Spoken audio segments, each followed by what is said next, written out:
નવી સવારમાં આપનું સ્વાગત કરીએ છીએ. આજે અમરેલીથી ડૉક્ટર ભરત કાનાબાર વધાર્યા છે. ભરતભાઈ, તમારું સ્વાગત કરીએ છીએ. Thank you. ભરતભાઈની ઓળખ આપું, વ્યવસાય તબીબ છે, લોકધર્મી અને સમાજસેવી તબીબ છે.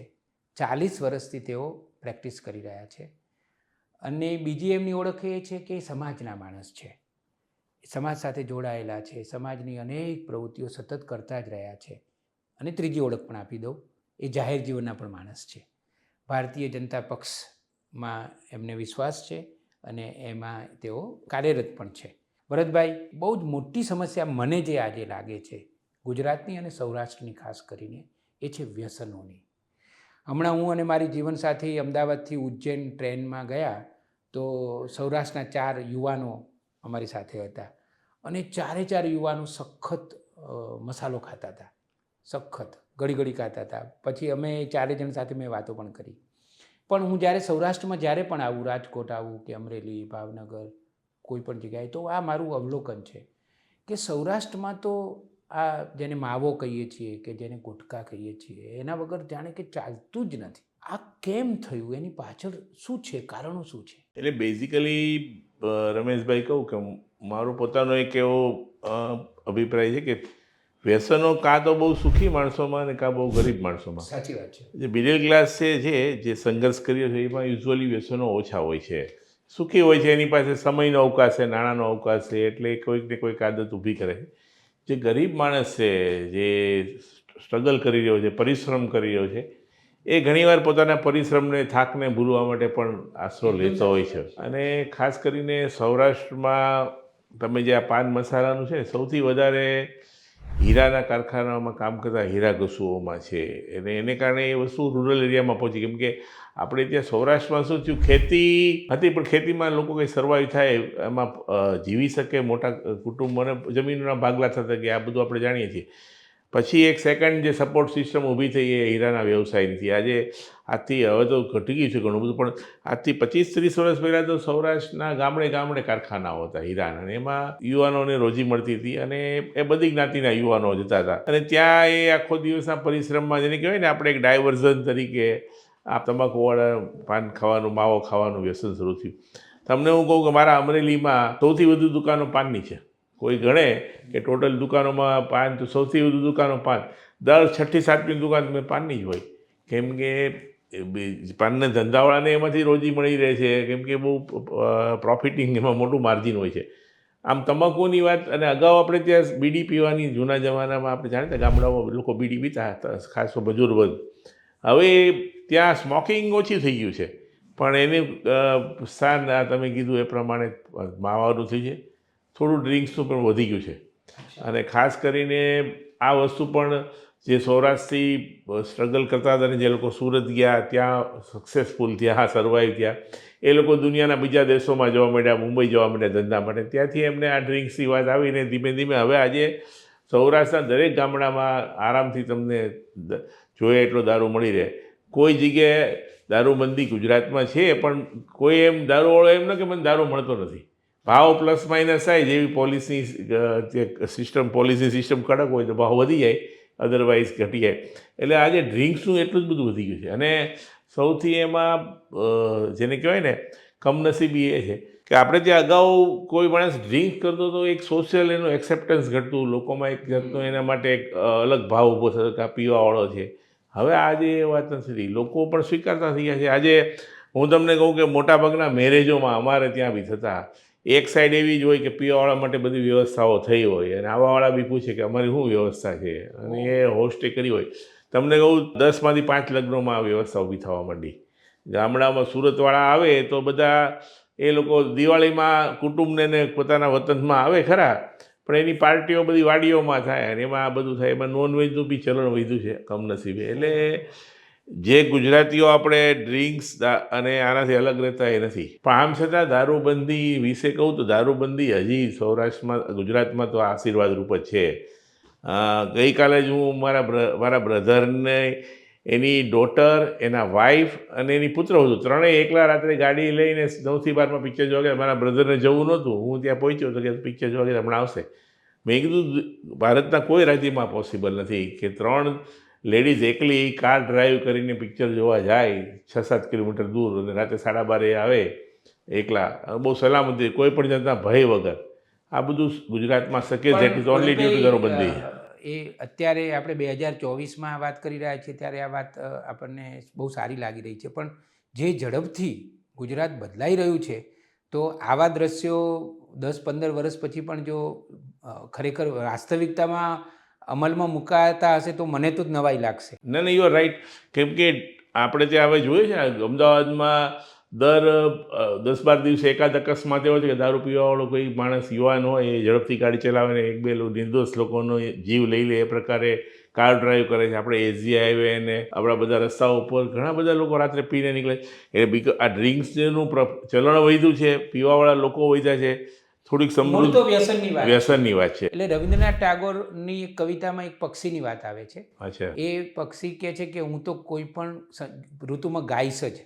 પછી એવું કહેવાય છે કે જેને ગાવું છે એને ગીત મળી જ રહે છે.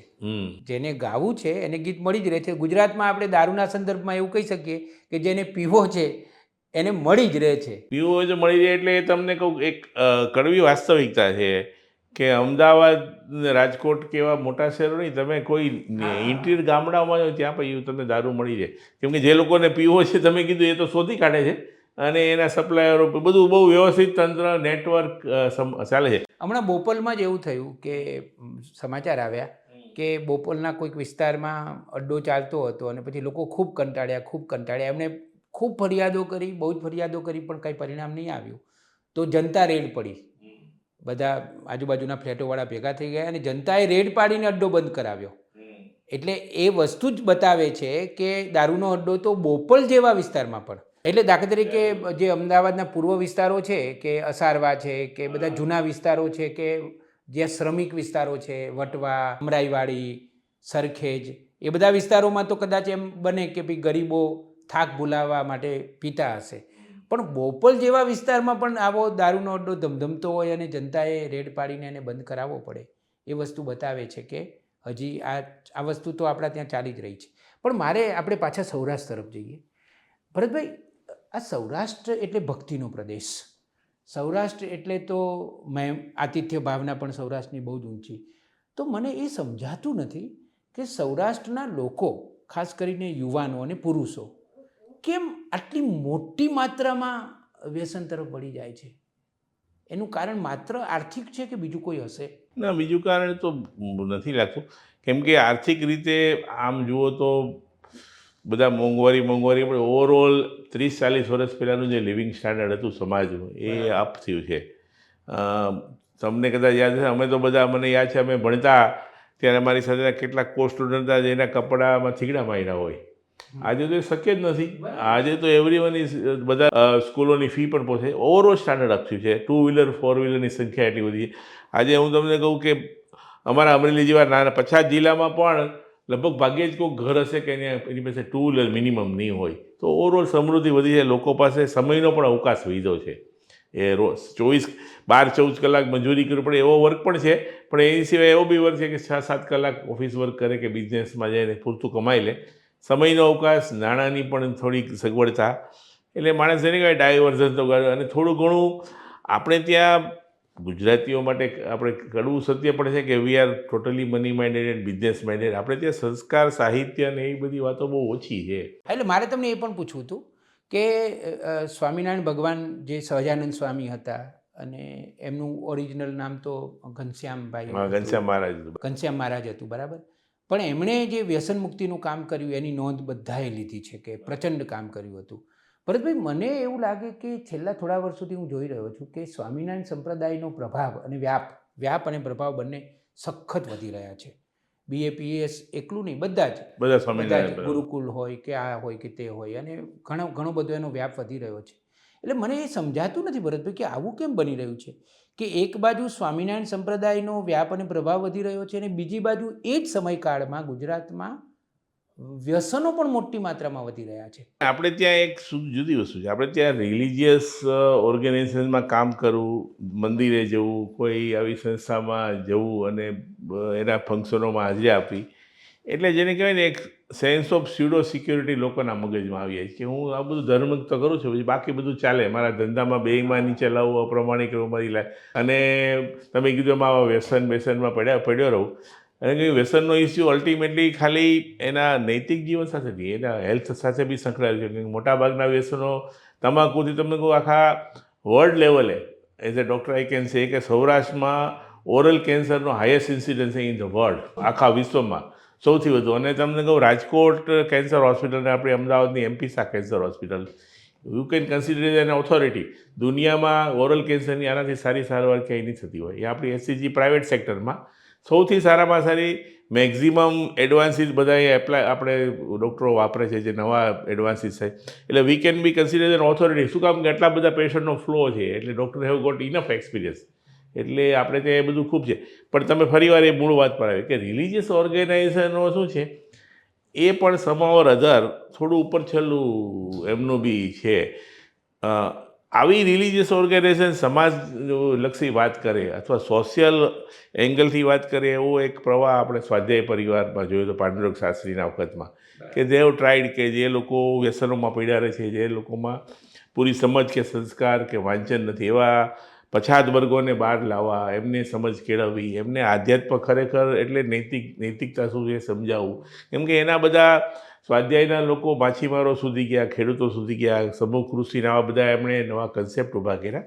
એટલે આવું જે એક સોશિયલ એંગલથી હજી કોઈ રિલિજિયસ ઓર્ગેનાઇઝેશન આપણે એ રીતે આપણે ત્યાં કહેવું પડે કે બધા રિલિજિયસ ઓર્ગેનાઇઝેશનો બધા છે તે ઉત્સવો અને સમારંભો અને ફંક્શનો અને મોટા જાજા લોકોને ભેગા કરવા અને જમાડવા અને એમાંથી જેને કહેવાય ને બહુ ક્ષુલ્લક અને ઉપર છેલ્લી વાત છે. રિલિજિયસ આપણા સંતો મહંતો અને રિલિજિયસ ઓર્ગેનાઇઝેશન જે હતા એ કુટુંબોમાં યુવાનોમાં થોડાક સંસ્કારોની વાત, નૈતિક મૂલ્યોની વાત આવતી.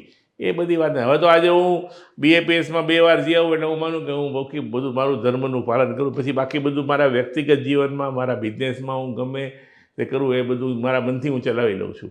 આવી એક જેને કહે સ્યુડો સેન્સ ઓફ સિક્યોરિટી માણસમાં એપ્લાય છે. એટલે આપણે ત્યાં બીજું છે કે આધ્યાત્મિકતા અને નૈતિકતા વચ્ચેનો ભેદ મોટો કરી નાખ્યો છે. આધ્યાત્મિકતા એટલે મંદિરે જાઓ અને હું ભાગવત સપ્તાહ મારા વડીલો પાછળ કરું અને ખર્ચો કરું અને પછી બાકી બધું ગમે એ કરું ચાલે. અને રિયલ જે આપણે સ્પિરિચ્યુઆલિટી કરીએ એ વાત આપણે ત્યાંથી, એનું બીજું કારણ છે વાંચન નથી. આવો કોઈ પ્રયત્નપૂર્વક કોઈ વાત નથી કરતું. થોડા લોકો કરે છે મહેનત, પણ દે આર ઇન માઇનોરિટી. બાકી બધું મોટે ભાગે આવું બધું ઉપર છેલ્લું ને મોટા મહોત્સવ ને એમાં જ બધા રહે. એમાં પોતાની મહત્તા સમજે, મોટા મંદિરો બનાવો, મોટા ધર્મસ્થાનો બનાવો, અને એમાં બી આપણે જોઈએ છીએ કે વેસ્ટર્ન ઇન્ટરેસ્ટ આર ધેર. આજે માનો કે જૂનાગઢનો હમણાં રિસેન્ટ આપણે વિવાદ વાંચીએ છીએ, કેટલું બધું સ્તર નીચે ગયું છે. એ લોકોના મહંતો એકબીજા સાથે ઝઘડે, જાહેરમાં એકબીજા સામે આક્ષેપો કરે, પોલિટિકલ પાર્ટીઓને ફંડ આપે.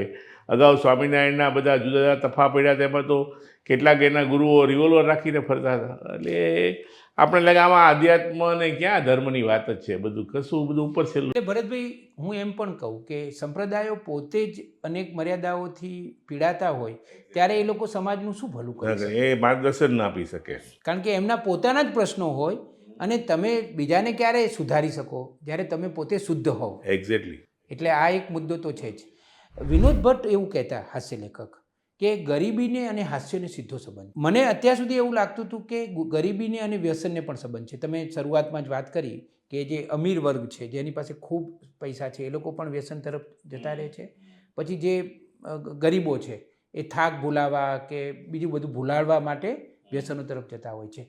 પણ ભરતભાઈ, મને એવું લાગે છે, હું જો ખોટો હોઉં તો તમે મને સુધારજો, કે જે મધ્યમ વર્ગ છે એ પણ કારણો ગમે તે હોય પણ એ પણ અત્યારે વ્યસનો તરફ વ્યસનોમાં જતો રહ્યો છે. મધ્યમ વર્ગનો જે અગાઉ જે વ્યાખ્યા હતી એમાં ઘણો ફેરફાર છે. મધ્યમ વર્ગ એક એવો વર્ગ છે who is A tax payer, જેને ટેક્સ ભરવો જ પડે છે સમાવર અધર, કેમ કે એમના બિઝનેસ બધા અને એમની જોબ્સ ને બધું ક્લિયર કટ છે, વ્હાઇટમાં જ મહિના આવે છે. એટલે એક મધ્યમ વર્ગ છે કે જે ટેક્સ પૂરો ભરે છે, પણ ઓવરઓલ સમૃદ્ધિ એમની બી વધી છે. અને આજે મધ્યમ વર્ગમાં એજ્યુકેશનનું પ્રમાણ વધ્યું એટલે ઘરમાં 2-3 લોકો કમાતા હોય, એટલે they are also getting enough wealth એની. એટલે આ મને એવું લાગે છે માણસને વ્યસન કરવાનું 2 જ વખતે સૂઝે.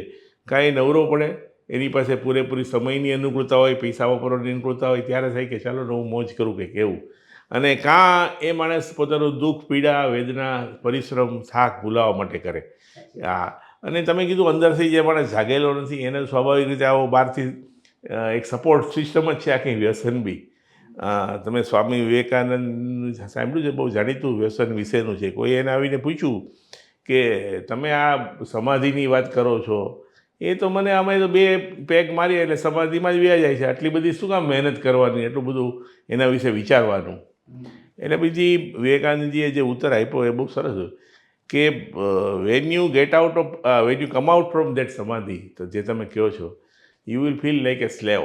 જ્યારે આ સમાધિ હોય કે you will feel like a king. તમે આ સમાધિમાંથી બહાર આવશો, તમે રાજત્વ મહેસૂસ કરશો. ઓલામાં you again become A slave, again you will crave for that સમાધિ. એટલે આ બંને સમાધિનો આટલો ડિફરન્સ છે. પણ આવી આપણે કહેવાય ને કે લોકોની સમજ સંસ્કાર આ બધું ટૂંકું પડી રહ્યું છે. અને આપણે ત્યાં અલ્ટિમેટલી તમને કહું કે we are going towards west in a way કે આપણે મટીરિયલિસ્ટિક તો થઈ રહ્યા છીએ દિવસે ને દિવસે. મારે માનો કે મારા ઘરમાં જરૂર વગરની કેટલી વસ્તુનો જમેલો છે. હું કોઈ મારી પાસે વધારાના પૈસા વાપરવાની અનુકૂળતા છે એટલે હું જાઉં કોઈ મોલમાં ને કે ગમી ગઈ એટલે હું લઈ આવું. હું નથી વિચારતો કે મારે આ જરૂર છે કે નહીં. થોડી દેખાદેખીનું તત્વ, 4 વ્હીલરોમાં નવા મોડલો લેવાની એક તીવ્ર, એટલે ટૂંકમાં એક મટીરિયલિસ્ટિક માઇન્ડસેટ થયું છે. પૈસા કમાવાની ઝંખના, પછી પૈસા આ રીતનું જીવન જીવવાની એક આદત પડી જાય, પછી પૈસા ગમે રીતે કમાવાની પણ એક વૃત્તિને લાલચ જાગે. એટલે અપ્રમાણિકતા અનૈતિકતા, એટલે આ બધું જેને કઈ વિશેષ ફૂલ પેકેજ છે. હા, વિશેષ સાયકલ. એટલે આધુનિકીકરણ, ટેકનોલોજી, એક્ઝેક્ટલી પછી આપણે સંસ્કાર ભૂલ્યા છીએ અને મટીરિયલિસ્ટિક આઉટપુટ થઈ ગયું, ભૌતિકવાદ, આ બધું પણ આમાં અસર કરે. મને મારા કુટુંબ સ્વકેન્દ્રી માણસ થઈ ગયો છે. કુટુંબની બહાર પણ વિચારતો નથી. એને ત્યાં કામ કરવાવાળા આવતા માણસો વિશે વિચારતો નથી. જે સવાર સાંજ એનું બધું ઘર સાચવે છે, એના ઘરમાં બધું કામ કરી આપે છે, એના માટે પણ એના મનમાં બીજા સમાજની વાત તો અલગ રહી. એટલે માણસ પોતે ધીમે ધીમે એટલો બધો સ્વકેન્દ્રિત થતો જાય છે કે બીજા વિશે સમાજ વિશે પણ વિચારતો નથી. અને સમાવર અધર કોઈ પણ રીતે મારી પાસે વધારે પૈસા હોય ને વધારે હું આપું, એક જાતની કહેવાય ને રેટ રેસમાં પડી ગયા છે માણસો. અને એ બધું આપણે જોઈએ છે કે આપણે ત્યાં આ કરપ્શનનો પણ આ એક એંગલ પણ છે કે ભાઈ અધિકારીઓ જે મોટા પગાર, એને પણ પૈસાની જરૂર. એ જ્યારે જોબમાં આવ્યો હોય ત્યારે સામાન્ય કુટુંબમાંથી આવીને બહાર નીકળ્યો હોય, પણ છતાં આવ્યા પછી એ જ કરે છે જેણે નહીં કરવું જોઈએ. એટલે અલ્ટિમેટલી ઇઝ એ વિશિયસ સાયકલ. અને ભરતભાઈ, હું યાદ કરું કે એક જમાનામાં આખા ગુજરાતના ગામમાં ભજનનો પિયાલો પીવાતો હતો. ભજનમાં જે આવે કે તમે આ પિયાલો પીઓ તો એ પિયાલામાં તમે ન્યાલ થઈ જાઓ. અને મને એવું લાગે છે કે આપણે જે તમે સંસ્કારની બેઝિક વાત કરી એમાં ભજન પણ આવી જાય. એ બધું આપણે જેમ જેમ ભૂલતા ગયા અને છોડતા ગયા એમ આપણે બીજો નશો, આજે જીવનનો સાચો નશો હતો કે આપણો ધાર્મિકતાનો આધ્યાત્મિકતાનો સાચો નશો હતો, એ બધું છોડ્યું. એટલે પછી આપણે બીજા નશા તરફ વળ્યા. ભરતભાઈ, અમદાવાદના એક ઓટો રિક્ષાવાળાએ મને એકવાર એવું કહેલું કે જે વ્યસનો વધી રહ્યા છે એમાં બહારના લોકો, કારણ કે ગુજરાત બહુ ઝડપથી બદલાઈ રહ્યું છે અને એ સ્વાભાવિક છે, આખા વિશ્વમાં આ બની રહ્યું છે, તો બહારના પ્રાંતોના લોકો આપણા ત્યાં ખૂબ આવી રહ્યા છે. તો એના સંઘની થોડીક અસર ગુજરાતને થઈ હોય એવું બને ખરું? પોસિબલ છે.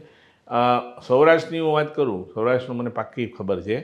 અમારે ત્યાં અત્યારે સૌરાષ્ટ્રના મોટાભાગના ગ્રામ્ય વિસ્તારોમાં ખેત મજૂરો દાહોદ અને મધ્યપ્રદેશમાંથી પણ એટલા બધા લોકો આવે છે. અને એ લોકોની શરત હોય છે કે સાંજે 8 પછી તમે અમારા ખેતરમાં જ એનું ઝૂંપડું બનાવી દેવાનું. એને ભાગ્યો કહે છે આ લોકો, એને ભાગ બી આપવાનો.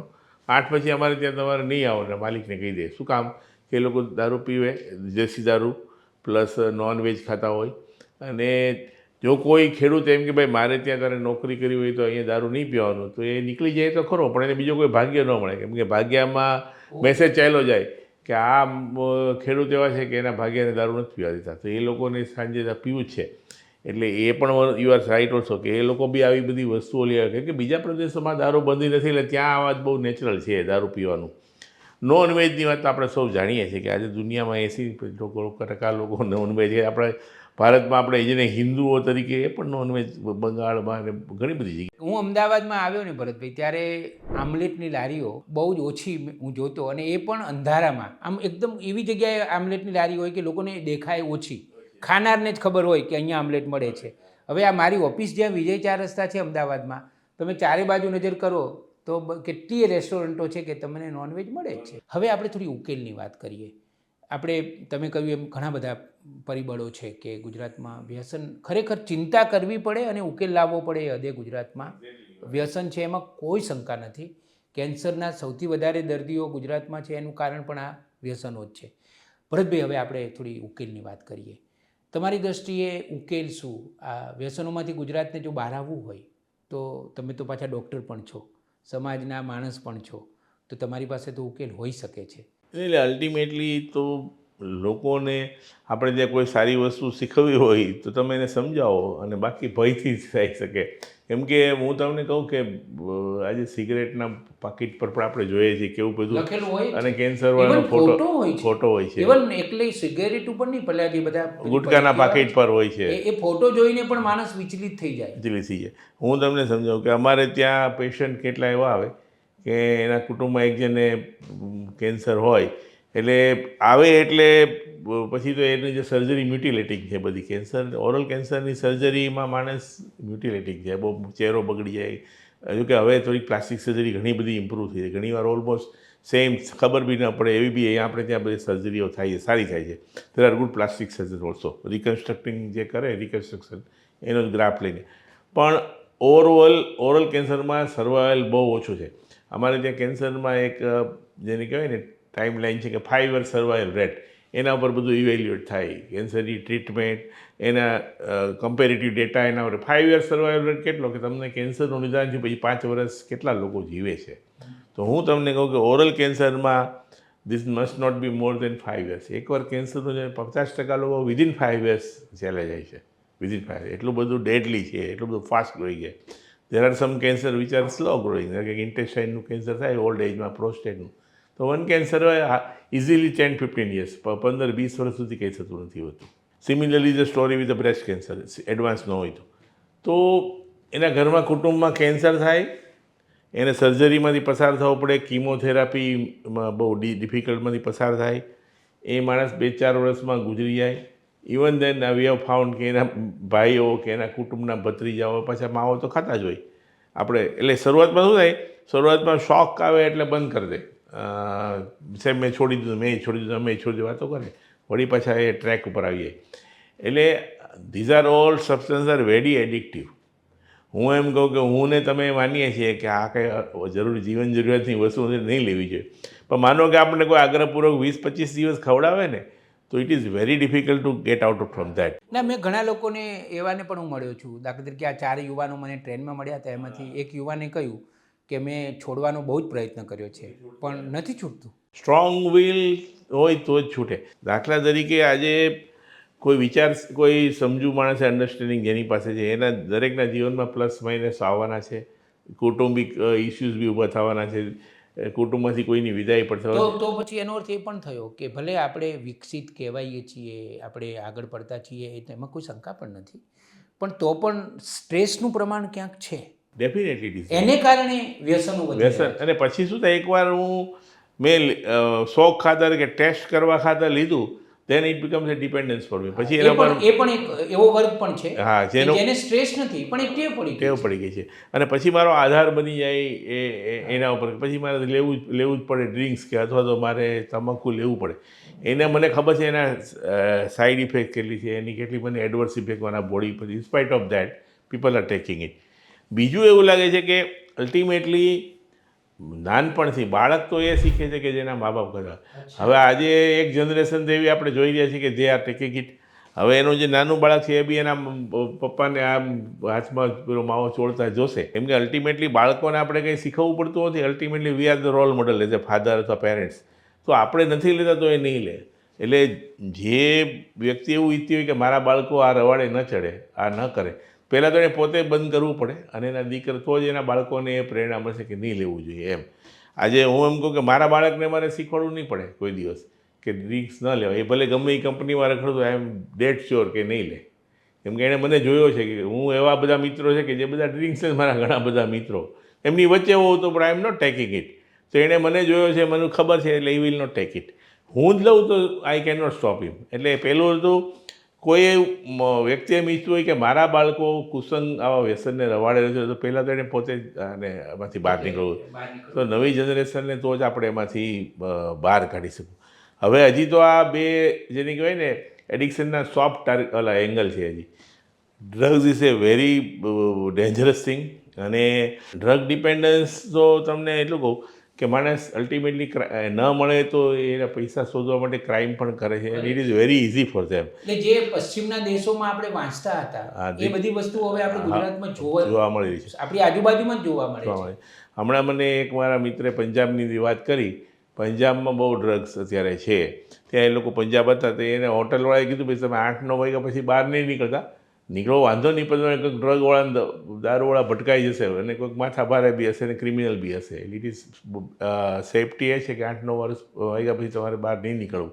આ સિચ્યુએશન આજે પંજાબની છે. ત્યાં પંજાબની પોલીસ છે એ પેટ્રોલિંગ કરતી હોય પણ એની કારમાં બધા ખોલીને બેઠા હોય પોલીસવાળા, એમને એ બધા they are addicted for that. એટલે આ બધા દ્રશ્યો ગુજરાતમાં દાખલા તરીકે એક પ્રદીપ જૈન નામના યુવાનને પોલીસ કોન્સ્ટેબલે મારી નાખ્યો. હા, એ પીધેલો હતો. He was very heavy. એને અંદરથી મારવાની ઈચ્છા પણ નહીં હોય, પણ એ ભાનમાં ભાનમાં he is not in control of himself. એ દ્રશ્ય આપણને આ જે જોવા મળ્યું છે અમદાવાદના બોપલ વિસ્તારમાં, એ દ્રશ્યોની સંખ્યા ભવિષ્યમાં વધી પણ શકે છે.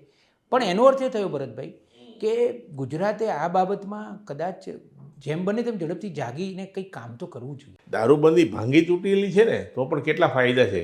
મેં તમને કીધું એમ લો એન્ડ ઓર્ડર આપણે ત્યાં વુમન સિક્યોરિટી બીજા પ્રદેશો કરતાં ખૂબ જ સારી છે. નવરાત્રિમાં આપણી દીકરી 2 વાગે એકલી સ્કૂટી ઉપર જઈ શકે છે ઓનલી બિકોઝ ઓફ દારૂબંધી.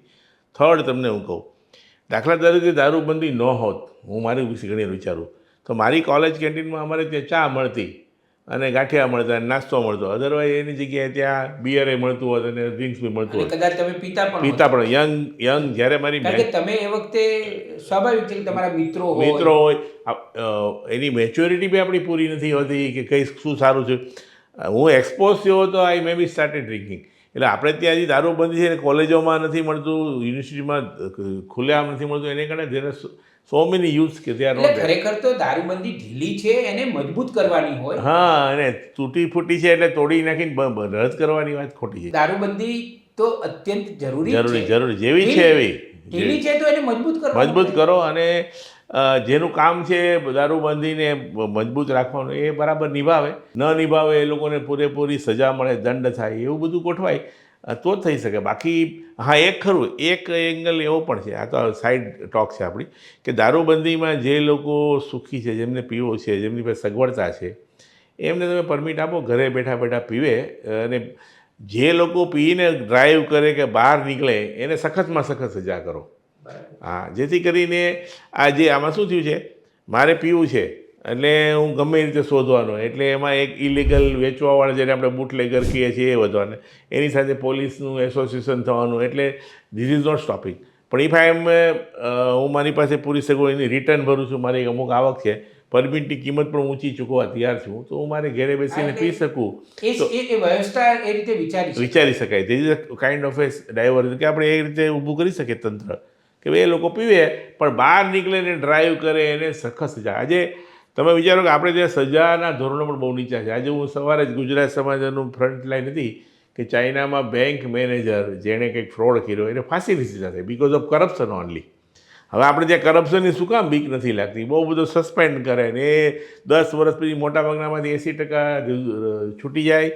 અત્યારે જે પેઢી ઓલરેડી વ્યસન લે છે એણે પણ એના ભાવિ પેઢીનો વિચાર કરીને આપણે વિચારવાનું શરૂ કરવું પડે કે મારા બાળકો હું પીવું છું કે હું માવો ખાઉં તો એ બી ખાશે. એટલે મારે મારી નવી પેઢીની, મારા દીકરા દીકરીની ચિંતા હોય તો મારે બી આ અટકાવવું પડે. દારૂબંધી ગુજરાતમાં કડક કરવી પડે. મેં કીધું એનું એસોસિએશન અલ્ટિમેટલી તો પોલીસ ડિપાર્ટમેન્ટ સાથે છે. ટોબેકોની બાબતમાં એવું છે કે આપણે tobacco is a health hazard more than દારૂ. હું તો કોઈ મને એમ પૂછે કે દારૂ પીવું ને તમાકુ બેમાંથી મારે એક તો લેવાનું તો શું કરું? તો હું કહું તું ભાઈ તું દારૂ પીવાનું ચાલુ કર. હા તો નહીં જ, કેમ કે ધીસ કેન કોઝ કેન્સર. અને કેટલાય યંગ માણસો એના કુટુંબને નોંધારા મૂકીને આ કેન્સરમાં ગુજરી જાય. હું તમને કહું કે સૌથી વધુ ભોગ યંગ જનરેશન બની રહી છે કેન્સરમાં. તમે એમ અમદાવાદની કેન્સર હોસ્પિટલમાં જાઓ એટલે you will find patient from 30 to 50. કે જે લોકો એની પ્રાઇમ એજમાં છે, જેને કુટુંબ હજી ઊભું થઈ રહ્યું છે, જેના બાળકો હજી નાના જે ભણી રહ્યા છે, એવા યુવાનો જતા રહે છે આમાં, એ ખપરમાં હોમાઈ જાય છે. એટલે આના હેલ્થ હેઝાર્ડ છે એ પણ બહુ હાઇલાઇટ કરવા પડે. અને સોશિયલ અને રિલિજિયસ ઓર્ગેનાઇઝેશન છે એ ભક્તિ નહીં કરાવે તો ચાલે. સૌથી વધુ ગરીબ માણસો આનો બહુ ભોગ પડે છે. અને આપણે જોઈએ છીએ કે એના બૈરાઓ પર અત્યાચાર કરતા હોય છે, ઘણીવાર ખૂન ખરાબા થાય છે, આમાં મારી નાખે છે, પૈસા નથી. અને પેલી બાય મજૂરી કરતી હોય એના ધણી આખોથી પીને બધું વાપરી નાખે, એના બાળકોની શું સ્થિતિ થાય. એટલે આ બહુ કરુણતા બધી છે, આ બધી આ એડિક્શનની, વ્યસનની. એટલે એક તમને કહ્યું ને, ભેગા થઈને બધા આક્રમણ કરવું પડે આ વસ્તુ ઉપર. જો વ્યસન મુક્ત કરવું હોય ગુજરાતને, ગુના મુક્તને એ પછી થશે, પણ આ થશે તો એની સાથે સાથે એ પણ થશે. કેન્દ્ર સરકારની બધી કામો જે નરેન્દ્રભાઈ બધા અદ્ભુત કામો કર્યા છે, એમાં તો કોઈ ઇનકાર થઈ શકે નહીં. જેને કહેવાય ને ટ્રેન્ડ સેટિંગ છે, સમાજને એને વ્યવસ્થાઓને બદલી નાખે એવા. એમાં ઘણા બધા એના કામોનો બી ઉલ્લેખ હતો. એમાં એક ઉલ્લેખ એવો હતો કે 1 વર્ષમાં અમારી સામે એક પણ કૌભાંડનો આક્ષેપ નથી થયો. એને સીધી તરીકે લીધેલું. એટલે એમાં અમારે એકવાર ઠરાવ મુકાય પછી યુ કેન તમે એમેન્ડમેન્ટ કે એના માટે એટલે મેં આંગળી ઊંચી કરી, એટલે કે ભાઈ શું છે બોલો તમે. એટલે મેં પહેલો તો આ વાક્ય રચના બી બરાબર છે, અમારી સામે કોઈ કૌભાંડનો આક્ષેપ થયો નથી, દેટ મીન્સ કે અમે કર્યું છે નથી, એવું ખરાબ લાગે. અને બીજું, અમે કૌભાંડ નથી કર્યું તો મેં તો આપણે કંઈ ઉપકાર નથી કર્યો.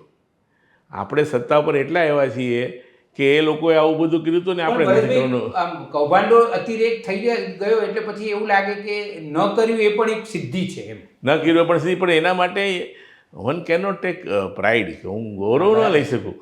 હું આજે પ્રોફેશનમાં છું 40 વર્ષથી રમેશભાઈ. મારું કોઈ મેડિકલ સ્ટોર નથી, મારી કોઈ લેબોરેટરીમાં કમિશન નથી. હું તમને ખાલી મારી આમ રફ કેલ્ક્યુલેશન કરું તો 10-12 કરોડ રૂપિયા મેં કમિશનના જતા કર્યા. That I have not taken. હું ડ્રગમાં કે હું કોઈને કમિશન આપતો નથી, કોઈની પાસેથી મોકલવાનું કે પ્રિફર કરતો લઉં નહીં. તો હું એમ કહું કે મેં એક પણ ધેટ ઇઝ નો, મારે લેવાનું નથી. હું પેશન્ટમાંથી ફી લઉં છું. નવાઈની વાત નથી, એને માટે હું ગૌરવ ન લઈ શકું. હું પેશન્ટમાંથી ફી લઉં છું. જ્યારે હું એને ફી એની લઉં છું, when he becomes my patient, તો એને ઓછા ખર્ચે, ઓછી તકલીફે કેમ સાજો થઈ જાય એ જોવાની મારી ફરજ છે. અને એને એ જ દવા મારે આપવાની કે જે હું મારા ફેમિલી મેમ્બરને આપી શકું. હું એવી કોઈ દવા ન લખી શકું જે હું મારા ફેમિલીમાં વાપરતો ન હોઉં. એટલે આ બધી વસ્તુઓ કે આ પ્રકારનું માઇન્ડસેટ પણ ઊભું કરવું પડે.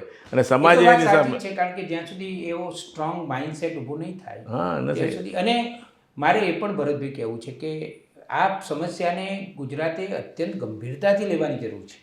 અત્યારે આ વ્યસનોની સમસ્યાને ગુજરાત આમ એને આંખાડા કાન કરી રહ્યું છે. કોઈ એના પાસે સિરિયસલી કોઈ સિરિયસલી છે નહીં. હું તો કદાચ એવું પણ જોઈ રહ્યો છું કે તમે જોજો કે થોડા વર્ષોની પછીની જે ચૂંટણીઓ થશે ને, એમાં ચૂંટણી ઢંઢેરામાં પક્ષો વ્યસન મુક્તિ માટેના વચનો આપશે, એના માટેની યોજનાઓની જાહેરાત કરશે, એવું હું જોઈ રહ્યો છું. કારણ કે વ્યસનો એ કંઈ નાની વાત નથી. એને કારણે પરિવારો અત્યારે નષ્ટ થઈ રહ્યા છે. અને જે વ્યાપક સ્તરે જ્યારે થશે ત્યારે તો એના પરિણામો અતિ ગંભીર હશે. નહીં, કેટલાક બિઝનેસમેનો આ એપ્રોચ અપનાવી રહ્યા છે. ખાલી એક દાખલા તરીકે તમે વાત કરો છો એટલે ગોવિંદભાઈ ધોળકિયા જેમનું પેલું ચાલે છે મોટા મોટું, એને ત્યાં કોઈ કારીગર નોકરી છોડો, એને કારીગરને કીધું કે તારે કોઈ કારીગર ગુટકાવાળો આવશે તો એને એ લોકો રજા આપી દે છે. પકડાય એટલે બી જવા દે, એલાઉડ જ નથી. મને લાગે છે કે બધા જ ઉદ્યોગપતિઓએ કરવા છે કે અમલમાં મૂકવા જોઈએ. વ્યસનની અમારે એક બીજા બિલ્ડરને હું ઓળખું છું, એને બી ત્યાં કોઈને કારીગરને રાખ્યો હોય, એને ખબર પડે કે તમાકુ માવો ખાય છે, એટલે એને કે તું તને 1 મહિનો આપું છું, 1 મહિનામાં તું છોડી દે, 1 મહિના પછી હું તને જોઈશ તો હું તને જવા દઈશ, અને 1 મહિનામાં તું છોડી દઈશ અને મને 3 મહિના પછી પ્રતિથી થશે કે તો તને 50% પગાર વધારાનો હોય કે હું ફાયદો આપીશ તને. એવો પણ એક બિલ્ડર છે. હા, એટલે આવા કેટલાક બિઝનેસમેનો પણ આમાં મને એવું લાગે છે કે અહીંયા ઉકેલ છે. હા, રાઈટ. મારે વિડીયો એડિટરની જરૂર હતી તો એક ભાઈ આવ્યા, 10-15 વર્ષનો અનુભવ હતો, પણ મેં જોયું કે એમણે મેં વાત જ ના કરી. મેં કહ્યું કે મારે તમારી જોડે વાત કરવી જ નથી, તમને આ ગુટખાનું વ્યસન છે એટલે મને પ્રતિકૂળ છે, એટલે આપણે વાત જ ના કરીએ. અને હું તમને વિનંતી કરું છું કે જેમ બને તેમ ઝડપથી જો છોડી શકાય તો તમે આ ગુટખા છોડી દો, એ તમારા પરિવાર માટે પણ સારું છે. પણ મેં તો કહ્યું હું તો તમને નોકરી નહીં જ આપી શકું, કારણ કે મારી ઓફિસમાં કોઈ વ્યસન કરતું હોય એ મને ગમતું નથી. એટલે બધા જ ઉદ્યોગપતિઓ ગોવિંદભાઈ ધોળકિયાની જેમ હા દે કેન ડુ જો ધેટ આ એટલે અભિગમ રાખે. જે પ્રાઇવેટ જે લોકો જે જોબ આપે છે જે રોજગારીનું સર્જન પ્રાઇવેટ સેક્ટરમાં છે એ લોકો આવો એપ્રોચ રાખે ને તો ધેટ ઇઝ ઓલ્સો બહુ મોટા પાયા પર ફરક પડે. ફરક પડે. ઇવન ગવર્મેન્ટ ઓફિસીસમાં દે આર પુટિંગ કેમેરાસ તો છે જ બધે, ત્યાં બી ગવર્મેન્ટ કે ભાઈ કોઈ ગુટકા કે પકડાશે અને દંડ થશે, government take that approach also. એટલે દેર આર સમ એટલે કોઈ એક ઉકેલ કોઈ એક જ પરિબળ પાસે પરિબળ નથી, નથી. એક એજન્સી પાસે નથી. એ સામૂહિક થશે ત્યારે જ થશે. મલ્ટિપલ કોર્નરમાંથી you have to attack it. પણ એ કરવો પડશે, ઇટ ઇઝ મસ્ટ. જરૂરી છે. ભરતભાઈ, આ એક અગત્યના મુદ્દા વિશે જ આપણે ઘણી બધી લાંબી વાત કરી અને મને એવું લાગે છે કે જરૂરી પણ હતું. તમે છેક અમરેલીથી અમદાવાદ આવ્યા અને નવી સવારના સ્ટુડિયોમાં આવ્યા, એના માટે હું તમારો આભાર માનું છું. અને હું આશા પણ રાખું છું કે ગુજરાત રાજ્ય આ દિશામાં ગંભીરતાથી વિચારે. જે સ્તરે જે ગતિએ ગુજરાતમાં વ્યસનો વધી રહ્યા છે એ ભવિષ્યનું ડરામણું અને બિહામણું ગુજરાત એમાં હું જોઈ રહ્યો છું. એટલે આપણે કોણ કરે એ મહત્ત્વનો મુદ્દો નથી. મુદ્દો એ છે કે કરવું તો પડશે જ. એ સરકાર કરે કે ધર્મના લોકો કરે કે લોકો પોતે વિચારે, પરિવારો વિચારે, એ બધું બીજા નંબરે આવે છે. પહેલા નંબરે તો એ જ આવે છે કે જેમ બને તેમ ઝડપથી આપણે આ દિશામાં કામ શરૂ કરવું પડશે. 2035માં આપણે જ્યારે અમૃત મહોત્સવ ઉજવતા હોઈએ ત્યારે ઓછામાં ઓછા વ્યસનો સાથેનું ગુજરાત આપણે ઊભું કરી શકીએ એવી આશા સાથે આજની આ મુલાકાત અહીંયા પૂરી કરીએ છીએ. ભરતભાઈ, તમારો ફરીથી આભાર માનું છું.